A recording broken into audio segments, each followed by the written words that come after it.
Hola, mi nombre es María y estamos en el Hospital Gregorio Marañón.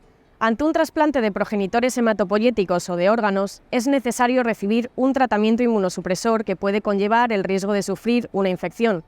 Para entender mejor en qué consiste la inmunosupresión y cuáles son los aspectos más importantes a tener en cuenta, hablaremos con la doctora María Luisa Rodríguez Ferrero, médico adjunto del Servicio de Nefrología de este hospital, que nos podrá dar respuesta a algunas preguntas. ¿Me acompaña? Para entender lo que es la inmunosupresión, primero tenemos que saber qué es el sistema inmune. El sistema inmune es el mecanismo de defensa que tiene nuestro organismo para defendernos de agentes agresivos externos. Tanto es así que está formado por un conjunto de células y de complejos como los linfocitos que van a reconocer aquellos agentes externos patógenos como extraños y los van a eliminar posteriormente. Esto ocurre igual cuando se trata de un órgano trasplantado, ya que este órgano procede de un paciente y se introduce en un receptor que es otra persona distinta, y su sistema inmune es el que va a reaccionar frente a estos tejidos que los considera como extraños, atacándolos y produciendo la destrucción del órgano, que es lo que conocemos como rechazo. Para intentar prevenir el rechazo y que no se produzca cuando se ocurre un trasplante de órgano, lo que hay que hacer es poner un tratamiento inmunosupresor, que son una serie de fármacos que van a actuar a distintos niveles del sistema inmune, frenando la respuesta, de tal manera que evitamos así el rechazo, pero tenemos que tener mucho cuidado porque tiene que haber un equilibrio entre la cantidad de inmunosupresión que necesitamos para lograr evitar el rechazo y un exceso de inmunosupresión que se produciría como consecuencia de dosis muy altas de los fármacos que pueden llegar a producir complicaciones como son las infecciones, incluso los tumores malignos. El tratamiento inmunosupresor es necesario para prevenir el rechazo en el trasplante de órganos. Para ello, se utilizan generalmente al inicio del trasplante un tratamiento basado en 3 fármacos que luego, en casos seleccionados, se puede reducir a 2 y algún paciente puede incluso estar en monoterapia, es decir, con un solo fármaco. Y además, durante el seguimiento del trasplante, se van a ir reduciendo las dosis de los fármacos y se van a ir ajustando en función de la aparición de complicaciones, de efectos secundarios o efectos no deseados de los fármacos, y que van a ir haciendo que esta medicación varíe, pero lo que tiene que saber el paciente es que nunca debe hacer cambios. Él siempre debe tomar la medicación tal y como se la receta o se la pauta a su médico responsable y debe ir siempre tomando las dosis que necesita día a día y en el horario siempre el mismo. Y en caso de que tenga alguna duda, siempre debe ponerse en contacto con su unidad de trasplante, con su médico o acercarse al hospital. Estos fármacos inmunosupresores van a producir en ocasiones efectos secundarios que van a ser cosméticos, como es aparición de vello facial, la cara de luna llena, alteraciones del metabolismo de los lípidos por desarrollo de hiperlipidemia con el colesterol alto, los triglicéridos altos. Pueden producir efectos adversos en relación con el retraso en la cicatrización de las heridas y otras alteraciones como temblor, que muchas veces desaparecen cuando se reduce la dosis de estos fármacos, pero a pesar de ello, en ocasiones, por determinadas situaciones de intolerancia, se hacen cambios de unos fármacos a otros. Una vez que el paciente es dado de alta del hospital, el seguimiento se hace en la consulta de trasplante.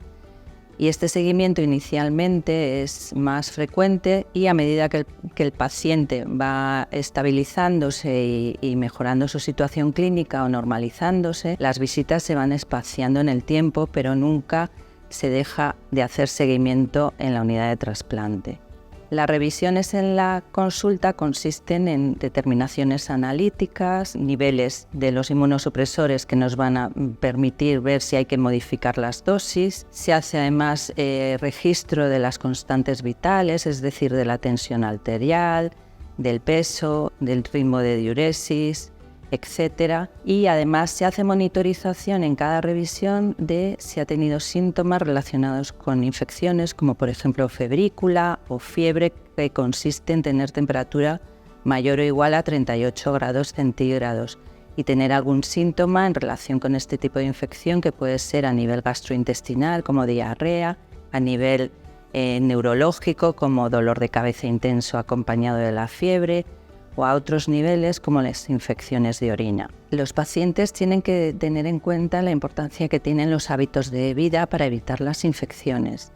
Sobre todo la higiene es muy importante, tanto la higiene personal con ducha diaria, higiene bucal con lavado o cepillado de dientes después de las comidas. Tienen que hacer un seguimiento con los dentistas. Además tienen que hacer un cuidado de la piel con lavado de la cara y el resto del cuerpo con jabón neutro, lavado del cabello periódicamente, cuidado de las uñas de las manos que las deben mantener cortas y limpias, cuidado de las uñas de los pies, que esto es muy importante, especialmente en diabéticos que tienen riesgo de hacer heridas e infecciones.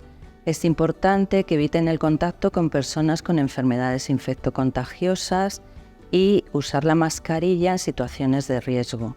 Respecto a las relaciones sexuales, no existe problema para realizarlas siempre y cuando se usen métodos de protección como son los métodos de barrera para evitar las infecciones de transmisión sexual. Respecto a la alimentación, pues deben intentar evitar el consumo de alimentos crudos en los primeros meses.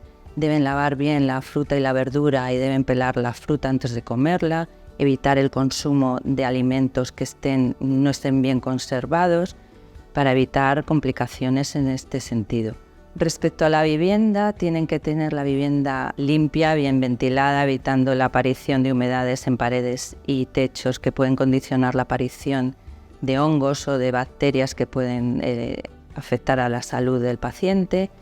Evitar el acúmulo de polvo, evitar la presencia de insectos y de roedores. Además, respecto a las mascotas, los pacientes pueden tener mascotas, pero deben evitarlas en los 3 primeros meses y las mascotas deben estar seguidas por el veterinario, deben estar vacunadas, desparasitadas. Hay que hacer una higiene de manos adecuada después del contacto con la mascota. Además, hay que evitar el contacto con animales enfermos, con animales callejeros y con animales exóticos. Es importante que el paciente conozca cuáles son los signos de alarma por los cuales debe ponerse en contacto con su médico responsable, con la unidad de trasplante o acudir a urgencias. Y los más importantes son el tener una temperatura superior o igual a 38 grados centígrados, acompañada o no de alguno de los signos de infección, como pueden ser la infección respiratoria con tos, expectoración con secreciones feas, la presencia de dolor de cabeza importante acompañando a la fiebre que nos hace pensar en una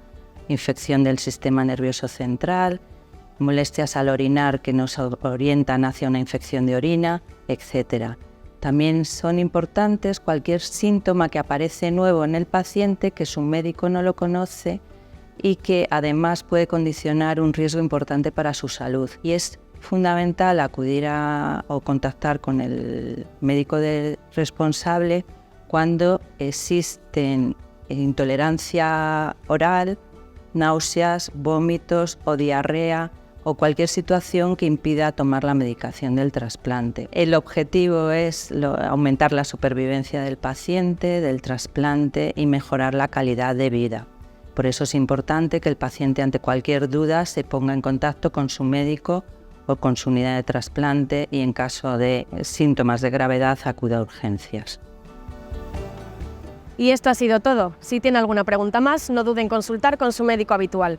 Nos vemos pronto. Le deseamos una rápida recuperación.